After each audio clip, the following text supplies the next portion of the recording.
Olá, boa noite. Estamos começando mais uma live da Olist Psiquiatria. Hoje a gente vai ter o prazer de receber o Dr. Daniel Proença. Dr. Daniel é diretor técnico do Instituto Baiano de Obesidade e é cirurgião bariátrico. Dr. Daniel, como é que estão as coisas? Não dá para perguntar se está tudo bem, porque a gente está num período que perguntar se está tudo bem é força de expressão, né? Não está tudo bem. Mas como é que vão as coisas? Boa noite, André. Tudo bem? Tá tudo ótimo. Obrigado pelo convite, obrigado Olist Psiquiatria, obrigado pelo Luiz Fernando, Paula, minha querida paciente Oli. Obrigado, é uma satisfação imensa participar dessa live e estar aqui falando de um tema hoje que eu sou apaixonado, obesidade. Muito bem, eu acho que a gente vai ter muito pano para manga. Bem-vindos, bem-vindas. E fiquem à vontade para fazer perguntas, para fazer questionamentos. A gente já tem, na verdade, uma seleção de perguntas que foram feitas anteriormente e a gente vai tentar conciliar as perguntas que chegaram com as perguntas que vão chegar, tá? Então, vamos adiante. Eu estava pensando, conversei um pouco antes com o Dr. Daniel, relacionado ao que poderia ser o disparo para a nossa conversa de hoje, né? E aí eu estava me lembrando, estava falando para ele um pouco antes, que quando eu era criança, eu passava um período de férias na casa de meus avós. E um deles, o meu avô particularmente, ele tinha a mania de colecionar uma revista de circulação nacional, muito conhecida. E nessa revista tem dois quadradinhos que coloca coisas de vida virtual, né? A gente está se acostumando com isso e vamos adiante. Hoje a gente tem o prazer e a honra. Como é que está o áudio aí? Vocês estão ouvindo bem dessa vez? Acho que sim, né? Ninguém está reclamando, então está funcionando. A gente tem o prazer de receber o Dr. Daniel Proença, tá? Que é diretor técnico do Instituto Baiano de Obesidade e é cirurgião bariátrico, tá? Então, bem-vindo, Dr. Daniel. Espero que a gente possa aproveitar muito aí do seu conhecimento nessa live de hoje. Muito obrigado, André.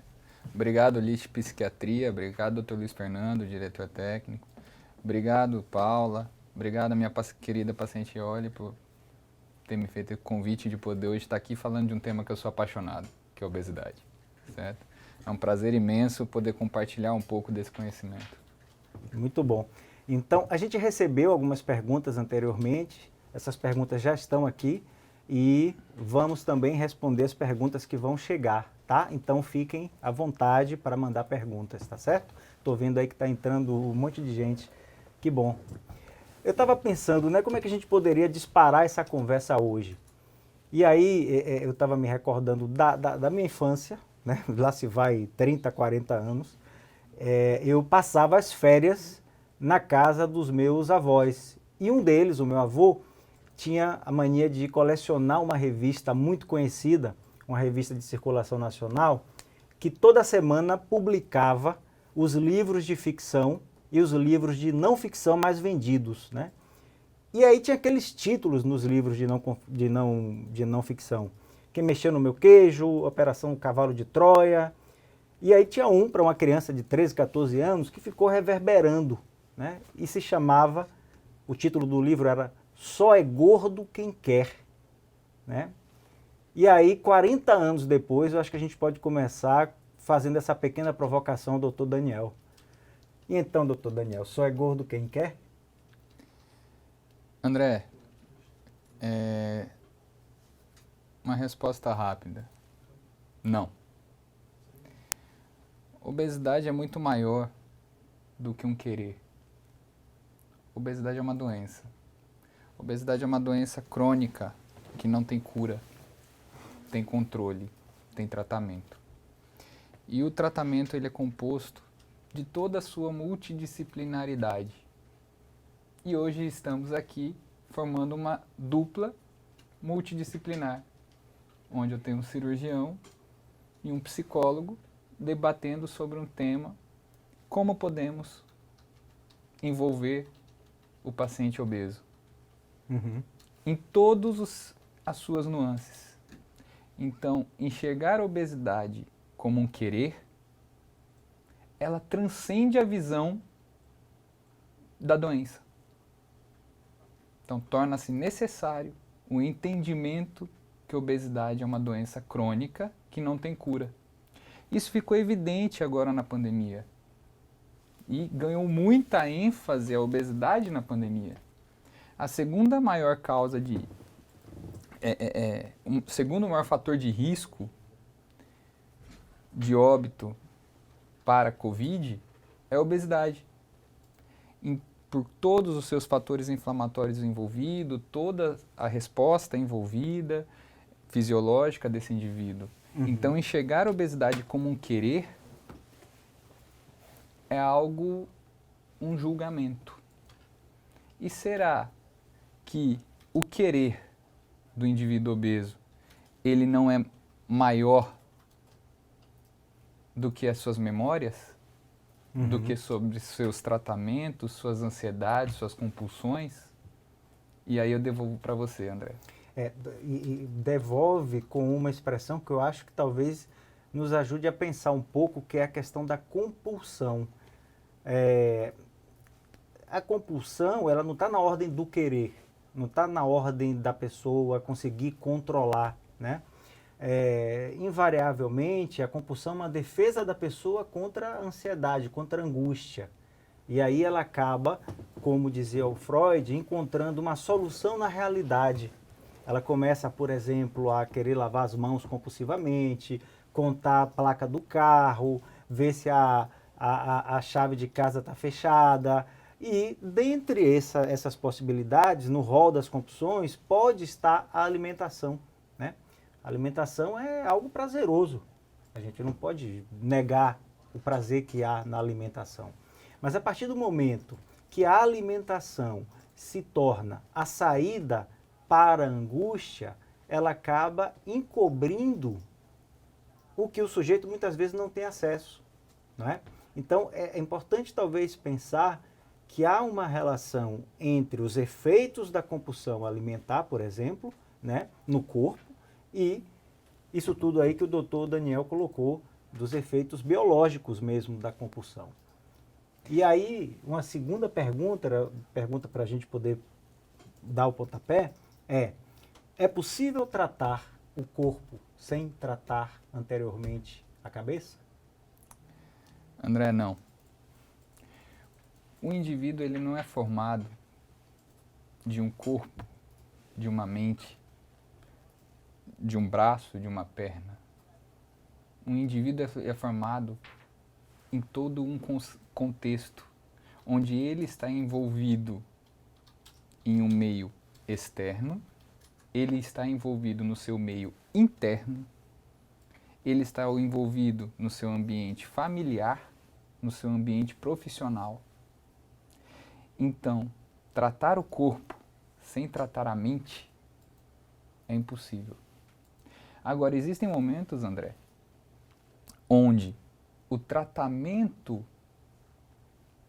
provocado pelo emagrecimento, ele leva a uma redução de marcadores inflamatórios, leva a uma diminuição de inflamação a nível hipotalâmico, fazendo com que eu tenha uma maior ação serotoninérgica, fazendo com que todo o tratamento ocasionado pela psicologia de forma multidisciplinar tenha um resultado melhor. Então, não existe a melhor cirurgia bariátrica. Existe a melhor associação de tratamentos, onde o cirurgião está junto com o psicólogo, que está junto com a nutricionista, que está junto com o endócrino, com toda a equipe, para que os tripés do tratamento do paciente obeso, eles não tenham falha, porque nós cuidamos de um indivíduo complexo. em todas as suas nuances. E aí você tem muito mais autoridade do que eu de falar dessas vertentes que a gente está falando hoje. Sim. Um traço que a gente observa muito na clínica, na nossa prática, é que muitas vezes o paciente que faz a cirurgia bariátrica acaba por não ter antecipadamente encontrado uma outra forma de lidar com a sua satisfação que não fosse pela via da comida, né? Não tratou isso anteriormente e tal como uma gripe, ao invés de tratar a gripe que não tem tratamento, tratou o sintoma que é a obesidade, isso retornou na forma de outras compulsões, não é? E aí eu fiquei aqui pensando, a gente conversava antes de começar a live, e o Dr. Daniel me dizia que tem um grupo de WhatsApp que tem 500 pacientes, 500. E eu tô neles. E ele está nele. E participa do grupo ativamente, né? E aí eu pergunto, nesse lugar do médico do grupo de 500 pacientes, esse lugar é um lugar mais de escuta ou lugar mais de dizer para onde cada um vai, de orientação? Me corrija, me parece que há algo de um acolhimento, de uma escuta que transcende para além do gesto da cirurgia, por exemplo. Tem algo que tem a ver com a fala, que tem a ver com... Como é que é isso? O senhor pode me dizer melhor? Bom, André, vamos começar. Eu me apaixonei pela obesidade. Eu sou obeso. Eu sou portador da doença obesidade. Então, tratar a obesidade, eu vivo o que as pessoas já vivem. Eu já vivi e vivo. Então, esse entendimento sobre as frustrações, as necessidades e as dificuldades, os preconceitos, os julgamentos que os indivíduos obesos passam, eu passei por eles. E foi necessário um acompanhamento, até hoje, psicológico, para que houvesse uma superação nesse momento. E tenho plena convicção que hoje, como a terminologia mais recente colocada, eu sou um obeso controlado. Porque nós estamos de frente por uma doença que não tem cura, tem controle. Assim como a hipertensão, assim como o diabetes, assim como a depressão. Então nós nunca vamos ficar curados da hipertensão. Nós vamos ser hipertensos controlados. Então nós vamos ser obesos controlados. Né? E tratar obesidade, participar de um grupo de 500 pacientes, isso se dá de tal forma, André, que, por exemplo, eu tenho alguns fatos que ocorreram comigo. Esse é um deles, que muitos pacientes desses que estão vendo a gente, muitas pessoas que estão vendo a gente, elas passam por isso. Eu entrei numa loja de roupa, certa feita, para comprar uma roupa, o vendedor da roupa da loja virou e falou: eu não tenho essa roupa pra você. Essa frase, para aquele vendedor, não significou absolutamente nada. Mas para mim, naquele momento, eu me senti totalmente deprimido, totalmente excluído de uma sociedade. Porque hoje nós vivemos uma sociedade que nós temos uma visão de um corpo magro pela sociedade. E a partir do momento que você vai buscar uma roupa e alguém vira para você: eu não tenho para você, isso é uma forma de julgamento e discriminação para o indivíduo. Então isso são frustrações que nosso paciente obeso, o indivíduo obeso passa, e certamente naquele momento ele não falou nada. Ele guardou esse sentimento, essa emoção, e transcendeu isso para outro local, onde um dos locais pode ser a transferência na busca de um prazer ocasionado pela alimentação, como você mesmo colocou. E aí nós entramos em um ciclo vicioso, porque a partir do momento que eu tenho mais depressão, eu tenho mais ansiedade, menos euforia, menos vontade de fazer coisas e uma busca por um prazer momentâneo. A hora que eu busco esse prazer momentâneo na alimentação, eu vou ganhar mais peso e aí eu vou me deprimir mais. E eu continuo nesse ciclo. E é nesse momento que esse paciente vem na minha frente que eu viro para ele e falo: estamos aqui, vamos juntos. O tratamento não vai ser fácil. Seja com cirurgia bariátrica, seja sem cirurgia bariátrica, porque os métodos não se competem. Mas nós vamos juntos. Eu, você e toda a equipe multidisciplinar. Vamos estar do seu lado. E é por isso que você se impressionou, que eu falei que eu participo dos grupos e eu falei para você que eu não tenho dor de cabeça no meu telefone. E o curioso é que seu exemplo só confirma a forma como a gente pensa a clínica, que é sempre a partir do caso a caso. Perceba que foi algo que não veio do biológico, que veio do campo da cultura, da linguagem, uma fala que foi um divisor de águas. Eu não tenho a roupa que serve para você. Pelo que eu entendi, esse momento foi um momento de cair a ficha. O momento que caiu a ficha foi maior. O momento que caiu a ficha foi o da frustração. Eu tenho uma filha de 4 anos, eu fui brincar com a minha filha e ela estava começando a andar e eu não conseguia andar, correr atrás dela. Um domingo na casa da minha mãe. E porque eu estava cansado. Cansado do ponto de vista de respiração, etc., que existe uma limitação funcional ao obeso, né, que é fisiológico, faz parte da alteração metabólica. Mas eu não consegui brincar com a minha filha. E eu estava com uma foto que eu até mandei para o pessoal, depois se as pessoas quiserem postar, no meu telefone, onde eu estava obeso. E eu estava na casa da minha mãe, eu vi as fotos do porta-retrato, frustrado porque não consegui brincar com a minha filha.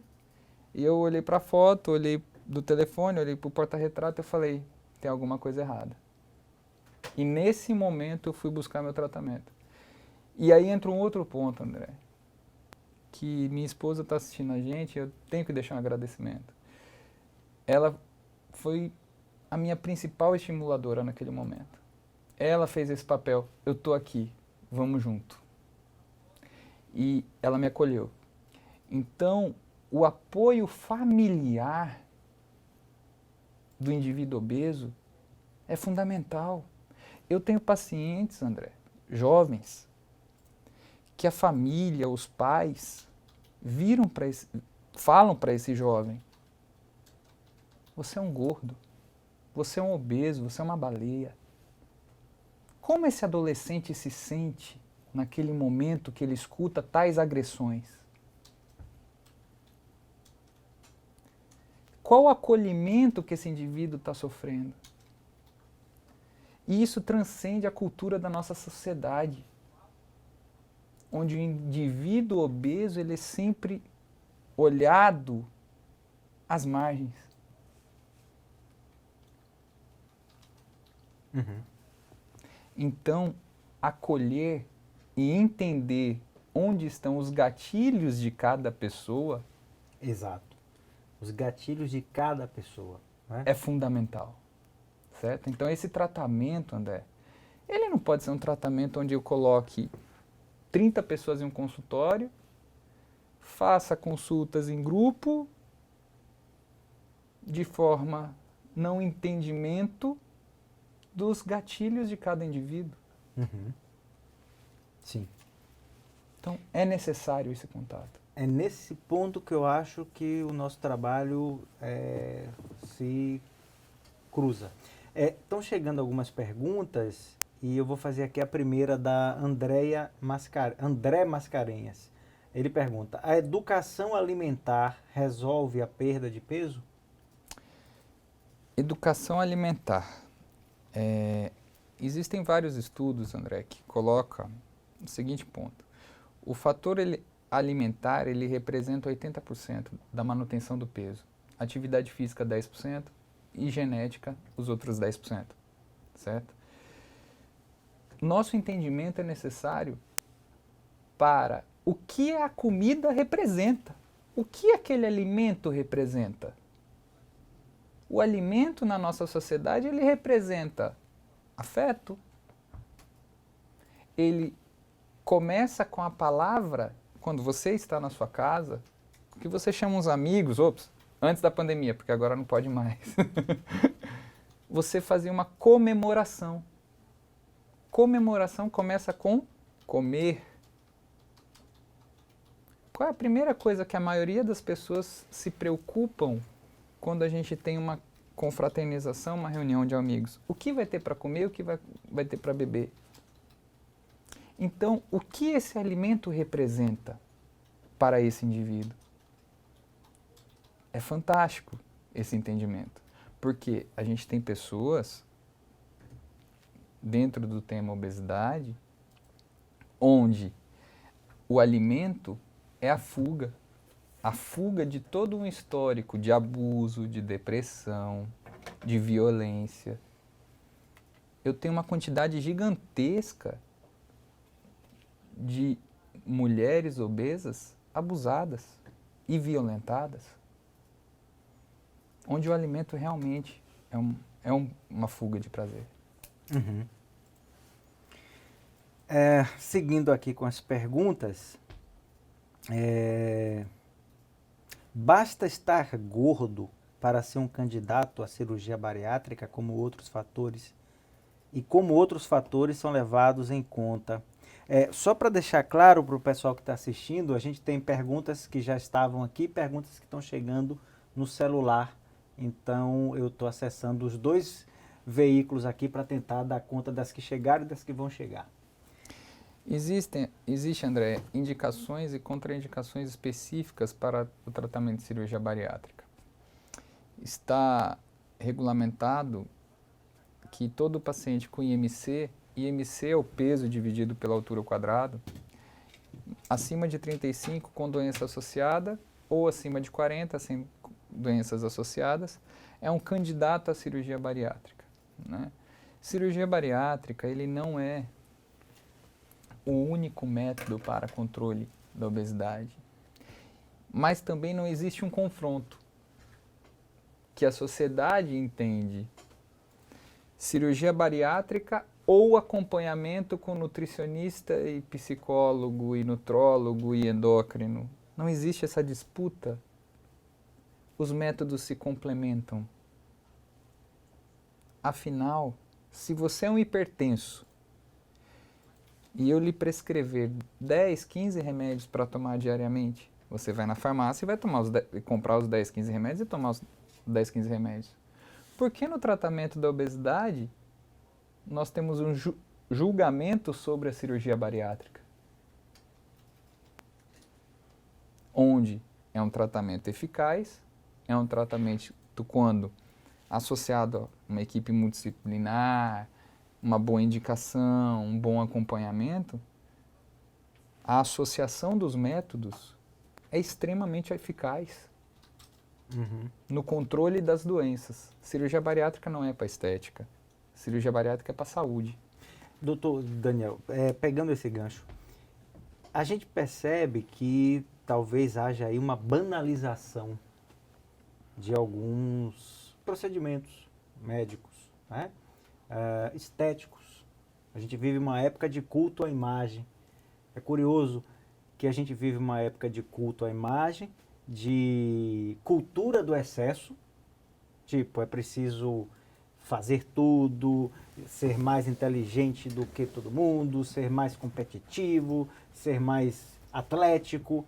Há uma cultura do excesso e um elogio da moderação. Então o sujeito, para ficar mais atlético, começa a usar anabolizante, mas aí vem a moderação e diz, olha, isso vai lhe dar um câncer no futuro. Há uma realidade um tanto quanto esquizofrênica na contemporaneidade e algumas soluções que são mais teoricamente fáceis para lidar com algumas questões. E então, talvez aí entre esse mal entendido com relação à banalização, não só da cirurgia bariátrica, mas de outras intervenções cirúrgicas mais incisivas, né? Como é que você vê isso na sua prática? Eu imagino, eu estava conversando também há pouco aqui com um membro da equipe, e ele estava dizendo, olha, meu irmão pesava 80 quilos, mas para poder fazer a bariátrica ele engordou 20. Ou seja, um atalho, teoricamente, eu não conheço o caso, o profissional é você, talvez possa falar um pouco melhor, mas se não houver nenhuma condição clínica anterior, onde ele precisasse fazer a bariátrica, me interessaria que a gente pensasse um pouco, não naquela cirurgia bariátrica que é indicada tecnicamente, que ela funciona a partir de uma avaliação multidisciplinar, mas na banalização. E eu estou à vontade para te perguntar isso, porque nós temos aqui na Olist um núcleo de transtorno bipolar, né? Que eu participo, coordeno já há algum tempo, e o que a gente vê é uma banalização do diagnóstico de bipolar absurda, né? Que desresponsabiliza o sujeito muitas vezes. A pessoa vai lá, gasta o cartão de crédito, faz, acontece e diz, eu sou bipolar. Então, perceba que ninguém escapa ao discurso da ciência como solução principal para algo que desresponsabiliza o sujeito.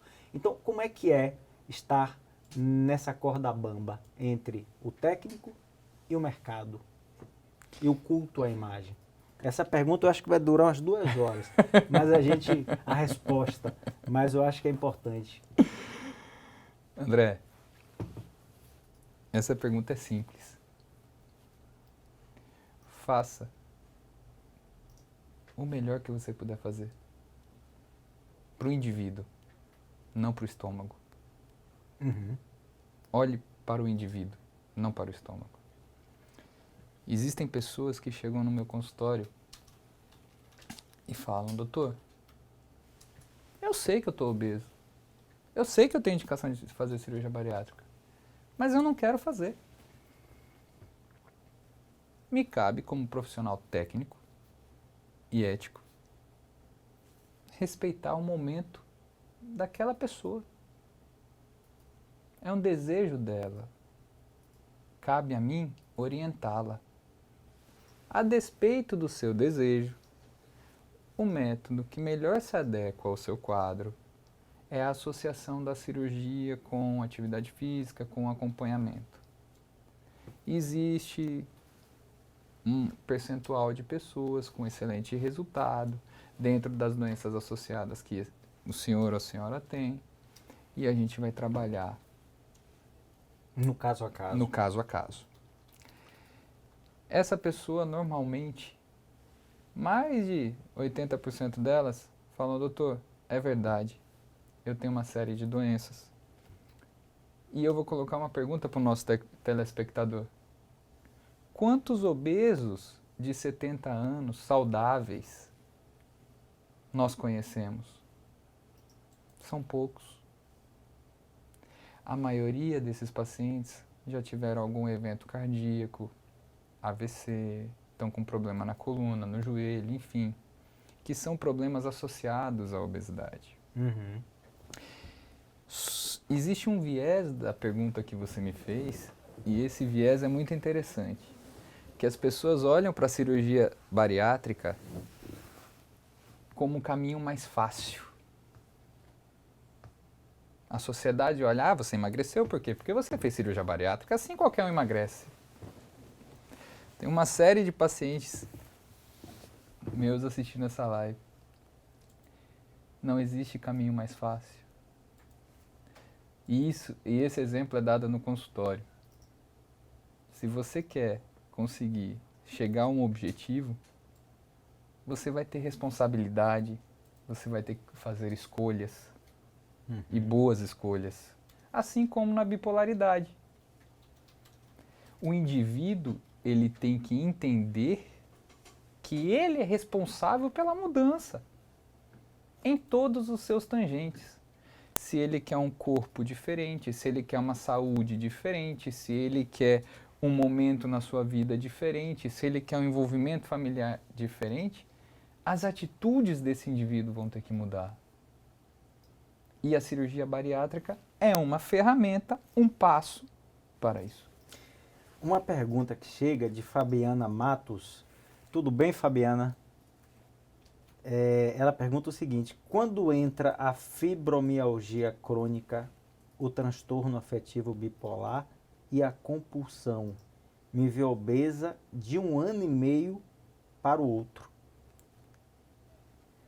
Essa pergunta, essa sim, eu acho que demoraria 1 hora, porque são 3 condições que, de alguma forma, tem algo que não está no campo só do biológico, né? A gente sabe que a fibromialgia tem um componente emocional, psicodinâmico muito forte. A gente sabe que o transtorno bipolar, por mais que o diagnóstico seja o mesmo para 100 pessoas, serão 100 casos absolutamente diferentes. E a compulsão me parece que é um motor do que a gente está conversando agora, né? Então é importante talvez diferenciar o que é da ordem da compulsão e o que é da ordem da adicção, né? A compulsão tem a ver com aquilo que a gente estava falando, que é o sujeito tem uma angústia que ele não sabe a causa, que não sabe nomear, e como forma de resolver a angústia, parte para um ato repetitivo, como forma de tentar controlar essa angústia. Já o adicto, ele é movido por impulso. Assalta a geladeira à noite. Tem algo de uma impulsividade que é incontrolável, né? Mas em ambas tem algo da angústia e da ansiedade que é de alguma forma o motor disso, né? Na compulsão talvez de uma forma mais frequente, de uma forma mais sistemática, né? Então essa pergunta, Fabiana, ela é importante porque faz a gente pensar nessas condições psicopatológicas. Na bipolaridade, por exemplo, quando a pessoa está no quadro de mania, de euforia, onde ela perde a censura, ela pode consumir excessivamente, consumir roupa, consumir produtos, consumir comida, né? Na depressão, muitas vezes, também pode acontecer isso. A gente já imagina que a pessoa que está deprimida, ela está mais amuada, às vezes, na ansiedade, a pessoa também pode comer compulsivamente. Então, é uma confluência de fatores. E existe um ponto, André, pegando um gancho do que você está falando, que a ansiedade, a compulsão, a depressão, elas são ocasionadas relativos a uma origem. Qual é a origem de cada indivíduo? Onde, por exemplo... Esse é o ponto. Relativo a, me desculpa essa pequena interrupção, porque ela é fundamental. Ela tem uma origem, mas ela não é acessível pelo sujeito.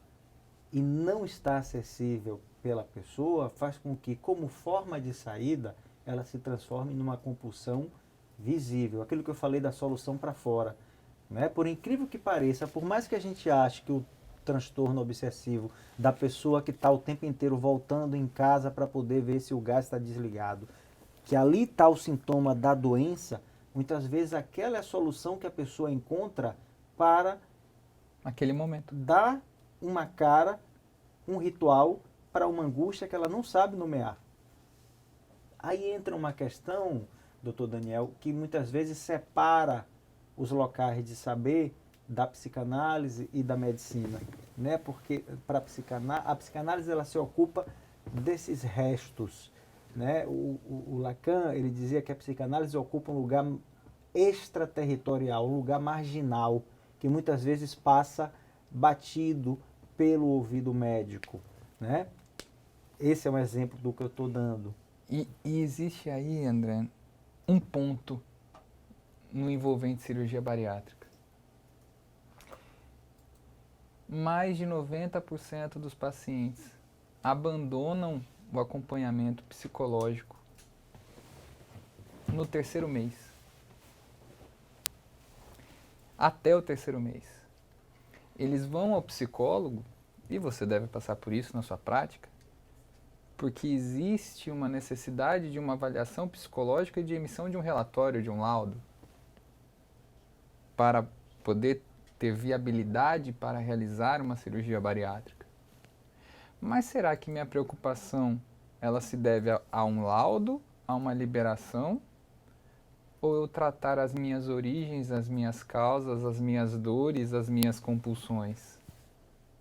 Então, desses 500 pacientes que eu participo no grupo, eles sabem que não trate o sintoma, porque a obesidade, em alguns casos, ela é o sintoma, não a causa. Vamos tratar a causa? Aí a gente começa a dialogar de forma complementar nas nossas atividades. Mais uma pergunta que chega. Perdi aqui, pronto. Vamos lá. Qual a diferença entre bypass e sleeve? Aí eu não conheço. Qual é a melhor? Pergunta de Calzinha Carvalho. Obrigado, Calzinha, pela pergunta.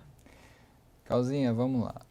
A diferença de bypass e sleeve, as duas técnicas, elas são feitas atualmente pela videolaparoscopia, que são pequenas incisões no abdômen. A técnica sleeve é uma cirurgia onde eu faço uma gastrectomia vertical. A gente secciona o estômago, transformando em um tubo longilíneo, certo? De aproximadamente 2 centímetros, 2,5 centímetros de espessura. E o bypass gástrico, a gente confecciona um novo estômago e associa um desvio intestinal. Não existe a melhor técnica, se olhando isoladamente. Existe a melhor técnica para cada indivíduo. O seu cabelo é diferente do meu. O meu entendimento é diferente do seu. Não tem como a sua cirurgia ser igual à minha. Então, esse olhar individualizado ele é fundamental ao indivíduo. Existem contraindicações ao bypass gástrico, existem contraindicações ao sleeve gástrico, certo? No que tange perda de peso, que é uma preocupação de muitos pacientes da gente, não existe diferença estatística entre sleeve e bypass no controle de peso. Eu, na prática clínica, eu tenho pacientes que perderam 80, 90 quilos com sleeve e eu tenho pacientes que perderam 20 com bypass. Assim como eu tenho pacientes que perderam 80 quilos com bypass e outros que perderam 20 com sleeve. Então não existe... Quem vai determinar a técnica é o caso a caso. E quem vai determinar a manutenção do seu peso magro é o indivíduo. Que ele é responsável pelas suas escolhas.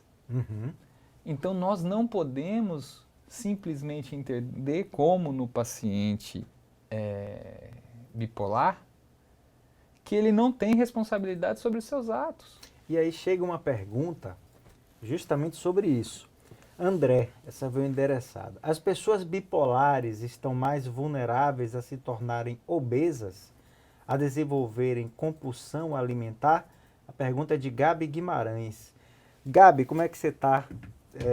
Espero que bem. Há muito tempo que a gente não se vê, né? Veja, eu tenho um certo pé atrás com toda e qualquer generalização. Né? Tipo pode. assim, o bipolar pode ser mais obeso, o depressivo pode ser mais assim, o assado.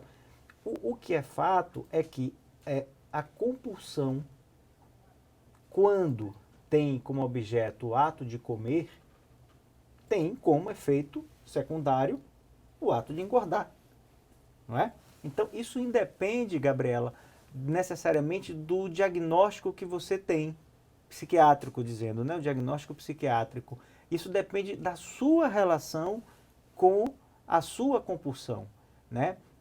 A gente parte de um caminho oposto. Não é a compulsão que fala sobre aquela pessoa, mas aquela pessoa que fala sobre o tipo de compulsão que ela tem, ou que ela apresenta, melhor dizendo. E o desafio, muitas vezes, no processo terapêutico é fazer com que a pessoa encontre uma outra forma de satisfação que não passe necessariamente pela via do comer. Né? Isso é difícil, não é fácil no processo terapêutico. E eu vou lhe interromper, me perdoe. E aí existe um ponto que no pós-bariátrico, muita gente que está ouvindo a gente conhece e já ouviu falar. Fulano fez cirurgia bariátrica e ficou dependente de álcool, de sexo, de droga, de qualquer outra compulsão. Uhum. Não. Ele transferiu a compulsão. Uhum. Houve uma transferência de compulsão para Uhum. qualquer ato. Sim. Então, a partir do momento que esse paciente ele abandona o psicólogo até o 3º mês, e lá no 2º ano, 3º ano pós-cirurgia, ele volta e fala assim, poxa, eu estou bebendo demais, poxa, eu estou comprando demais, poxa, eu estou fazendo tudo demais. Será que ele ficou disposto a tratar as origens das compulsões? Uhum. Então, essa responsabilização do indivíduo que será submetido a uma cirurgia, Sim. ela é fundamental. Uhum. É fundamental esse entendimento, que o indivíduo é responsável. Então, para quem está assistindo a gente, não existe não existe associação de cirurgia bariátrica com álcool, droga ou qualquer outro desvio. Existe uma transferência de compulsão e isso tem que ser tratado. E o ponto que você levanta, que eu acho que é fundamental, é a responsabilização. Né? Então, aí eu acho que entra o engano quando se fala da banalização dos procedimentos, né? Que é a desresponsabilização do sujeito com a sua forma de satisfação. Então, antes de chegar a qualquer abordagem, não que ela não pudesse ser a primeira, isso vai depender de algo, e que eu confesso que me surpreendeu, que é a capacidade de escutar do profissional que vai propor o trabalho. E quando eu digo que me surpreendeu, não é de alguma forma desmerecendo a classe médica, mas a gente sabe hoje que a medicina é protocolar, né? A medicina, ela muitas vezes, eu estou falando do campo da saúde mental, que eu tenho mais aproximação, o sujeito para ter um diagnóstico de depressão, ele precisa cumprir cumprir determinados critérios. Ficou 2 semanas sem dormir, perdeu o apetite, depressão. O luto, por exemplo, que é um processo natural e saudável que todo mundo vivencia em algum momento da vida, foi deprimido, foi capturado pelo discurso da depressão. Então, estou te falando isso porque há algo que se perdeu na clínica, que é a capacidade da escuta do caso a caso. Não é a técnica que vem antes do sujeito, mas o sujeito que vem antes da técnica. E aí, meu caro doutor Daniel, eu acho que a gente poderia pegar como exemplo o próprio, né? Quando a gente conversava um pouco antes da live, que você dizia, né, do seu processo. Foram 1 ano e 4 meses até agora. Então seria interessante ouvir de um cirurgião bariátrico como é que foi o seu processo de emagrecimento, né? E como foi que foi esse start. Bom, o start eu já comentei, né? Que o reconhecimento sim, se deu naquele dia. Só antes de começar, tem muita gente falando sobre compulsão, né? Nos comentários, que não tenho compulsão, tudo mais. Nós não estamos aqui colocando que todo obeso é compulsivo. sim. Não existe essa generalização. Sim, sim. Obesidade é uma doença multifatorial e que merece tratamento multidisciplinar. Sobre o meu tratamento, houve meu reconhecimento há 1 ano e 4 meses atrás e eu tive esse start. Eu tive um apoio familiar. A minha primeira escolha foi: vou fazer cirurgia bariátrica. Um cirurgião bariátrico, obeso, vou fazer cirurgia bariátrica. Aí entra na questão do método mais rápido, do método mais fácil, que é o que você colocou. E na realidade nós vivemos uma sociedade assim, e isso é uma coisa que eu falo para os pacientes no consultório. Hoje você quer pedir comida, você abre o telefone e a comida está na sua porta. Hoje você quer comprar alguma coisa, a mercadoria chega na sua porta, no telefone. Hoje você quer qualquer coisa, está às suas mãos, de uma velocidade fantástica, né? E com uma venda de uma imagem de felicidade gigantesca pelas redes sociais. Então hoje a gente tem o Instagram, que ninguém fica triste no Instagram, nas redes sociais, ninguém né? E o Instagram serve de refúgio, o Facebook, para muita gente, né? Então, será, nesse processo de tratamento, houve a necessidade. Primeiro, minha esposa chegou para mim e falou: não concordo com você fazer cirurgia bariátrica. Já é um veredito. Então Você é melhor não, pensar duas vezes. você não tem doença associada e tem 10 anos que eu estou com você e você não fez nada do que você prega para os seus pacientes. Aí eu virei para ela e falei: vou fazer os exames. Fiz os exames e não encontrei nada. Aí ela bateu no meu ombro, marcou a nutricionista e falou: vamos começar? E comecei. Ela está nos assistindo, né? Tá. Como é que é o nome dela? Kelly. Kelly, parabéns pela leitura clínica. E a perda de peso, ela não é linear. As pessoas têm a falsa impressão que o peso vai cair de forma constante e contínua. Não. A perda de peso ela é gradual. Onde eu perco 2, ganho 1, perco 3, ganho 1, e vou fazendo. Eu falo para o meu paciente que é igual o gráfico da bolsa. Vai, sobe, desce e vamos descendo, né? Então muita gente, por exemplo, tem a necessidade de se pesar diariamente. Chega no meu consultório e fala: nossa, eu ganhei 1 quilo, eu ganhei 2 quilos, de ontem para hoje eu não estou fazendo nada.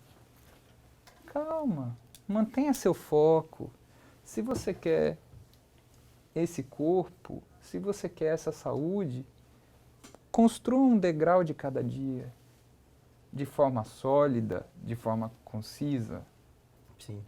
E eu fui fazendo meus degrauzinhos ao longo. E atualmente eu estou um obeso controlado. Mudei, fiz terapia e faço terapia, tem 1 ano e 4 meses. Faço acompanhamento nutricional, uso medicação esporádico e mantenho o meu controle. Ciente que vou ter que lutar contra a doença, a obesidade todos os dias, porque ela não tem cura. Muito bem. Temos o pessoal que está fazendo alguns comentários, algumas perguntas que estão chegando. Eu vi uma pergunta muito interessante de Paula, que está nos assistindo, que perguntou sobre quetiapina, né? Eu acho que ela pode fazer uso de alguma medicação, e vamos falar no geral de medicações psiquiátricas, né? No geral, e obesidade, né? Nós temos medicações psiquiátricas que levam a um aumento de fome, um aumento de peso, e nós temos medicações psiquiátricas que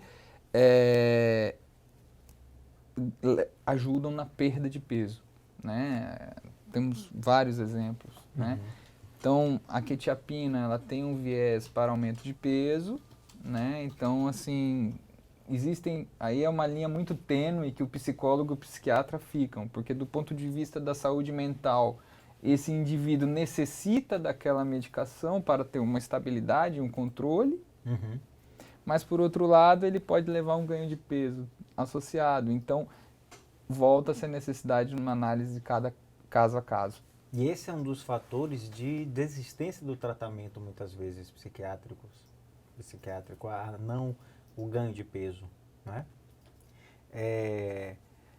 A cabeça fugiu. Tinha uma pergunta ali interessante, eu acho que era da Celinha. A pergunta que o paciente bariátrico mais escuta é: quanto peso você já perdeu? A gente volta àquela coisa da quantificação, né? De algo que é da ordem do controle.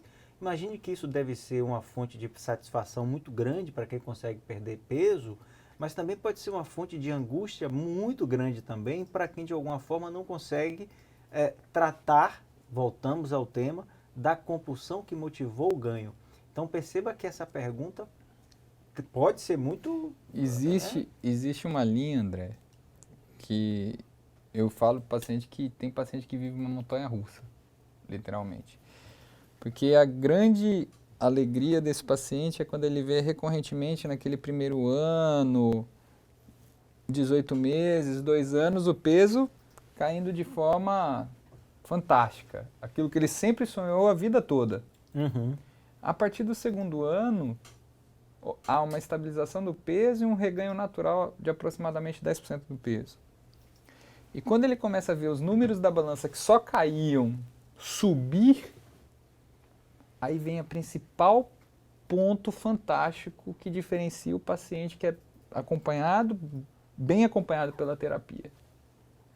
Que é esse paciente a hora que ele sabe que ele é responsável pelo seu caminho e que ele vai ter que lutar para se manter naquele caminho que ele chegou. Então, tratar a obesidade, eu falo isso no meu consultório, vai muito além dos quilos da balança. Os quilos da balança são números. Tratar a obesidade transcende. Nós tratamos pessoas, indivíduos, sentimentos, emoções, onde o tratamento de cirurgia bariátrica está associado nesse processo. E a perda de peso também, né? E a responsabilização individual de cada um é fundamental, tá? Existe um tema muito importante que a gente estava conversando há pouco, que é o reganho de peso após o tratamento, a cirurgia bariátrica, né? Que é o reganho de peso que existe em alguns pacientes e que a gente tem que entender sobre reganho de peso no pós-bariátrico.